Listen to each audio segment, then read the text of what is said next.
Look at this motor car. A beauty, isn't it? It's got 20 years happy motoring ahead of it. Or has it? Here comes a woman. Which side's she getting in? The driver's side. Oh dear, the wrong side. Motoring, it's a man's world, isn't it? It's a guy thing. Well, maybe that was true even, 15 years ago, when only a third of women held driving licenses. Today, that number's 2/3. There are 60 million women driving in this country and 20 million men, so the gap is closing. And manufacturers are all too aware that they're an important and influential part of the market that they ignore at their peril. But it seems that for many women, buying a new car is on par with having an appointment for root canal work without an anaesthetic. They fear that once they enter a car showroom, they're going to be patronised and not taken seriously. For one Sunderland woman, buying her new car made men behaving badly look almost politically correct.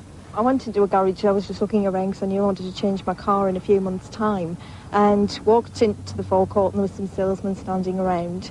And as I walked in, it was a pleasant good afternoon, and I went, "Hi, I'm just looking, thank you."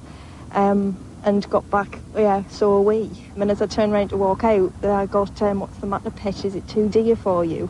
And that was it. I just thought, you know, I don't take that. I bought my own house, I bought all the furniture in it, and didn't get that sort of treatment when I went to other shops or an estate agent. I wrote to the MD of the garage and told them exactly what happened. I did get a full apology, I have to say, and that was good enough for me.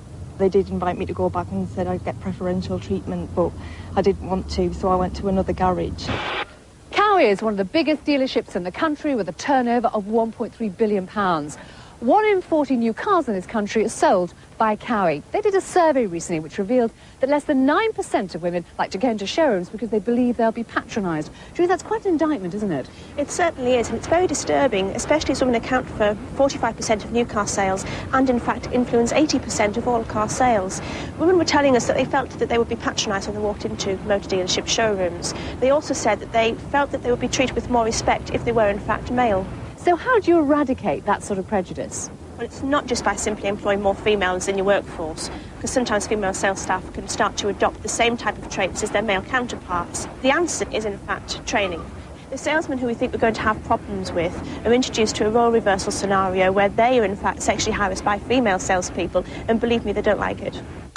Women are increasingly interested in the security and safety benefits of the vehicle, its economy and reliability. And colour and upholstery comes way down on their list of priorities now. Do you think that women are patronised when they go into car showrooms? I think that's the perception rather than the reality of it. Sue Brownson, one of the few top female executives in the motor trade, believes women themselves have to take some responsibility. I think women can be uncomfortable going into a car showroom because they haven't perhaps done their homework and got the knowledge of what type of car they want to purchase. 78% of the people who go to motor shows are men, and when we're younger we give our sons cars and our daughters dolls. I think as a woman you've got to do your research properly, and when you enter the showroom you've got to be very positive in what you need, and most important of all, you've got to have a test drive. The way I see it is not with the prestige models. Most high-flying women know exactly what they want. It's with the volume manufacturers. And here we have salesmen on very low salaries and high commissions.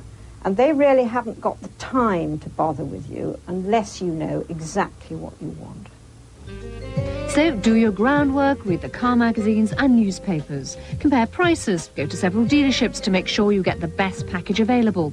Think about your lifestyle. If you've 2 children and several dogs, then that Zippy Z3 is too small.